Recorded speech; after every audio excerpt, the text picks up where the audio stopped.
हाँ जी, देखें यहाँ लिखा हुआ है कि एक्सेप्ट H0, रिजेक्ट H1, तो hence attributes are not associated, यानी एट्रीब्यूट्स के दरमियान एसोसिएशन नहीं है। एसोसिएशन ना होने का मतलब है कि वो इंडिपेंडेंट हैं। तो हमने यही यहाँ पे तय करना था कि एट्रीब्यूट्स एसोसिएटेड हैं या नहीं है, तो स्टेप नंबर 6 में जाके डिसाइड होता है।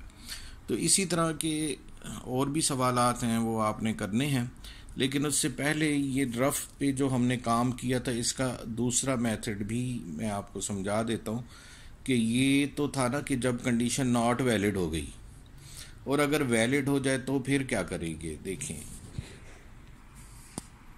हाँ जी, देखिए इसके अपोजिट ये हो सकता है कि वही काई स्क्वायर ग्रेटर देन 9.488 मैंने लिखा क्रिटिकल रीजन की वैल्यू, और फ़र्ज कर लें किसी भी सवाल में क्रिटिकल रीजन यही है और काई स्क्वायर की वैल्यू वो जो है हमारे पास आ जाती है स्टेप नंबर 3 वाली 12.01। तो 12.01 अगर हम उधर पुट कर दें, लेट कर लें कि काई स्क्वायर ये 12.01 है, तो पुट हुआ तो 12.01 ग्रेटर देन 9.488 बना।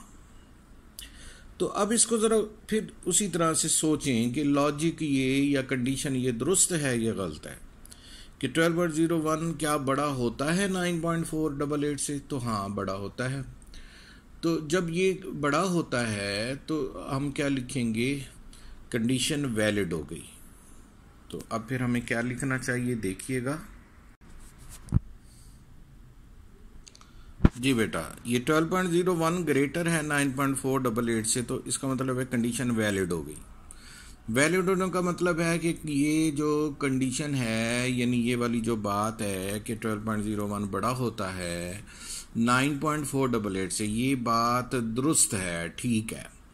तो जब भी वैलिड हो जाए किसी भी सवाल में कंडीशन, तो आपने रिजेक्ट H0 कर देना है और एक्सेप्ट H1 कर देना है, यानी डिसीजन आपका उल्ट हो गया पहले वाले से। तो अब आपने एक्सेप्ट किसको किया, H1 को। जिसको आपने एक्सेप्ट किया वही लिख दें।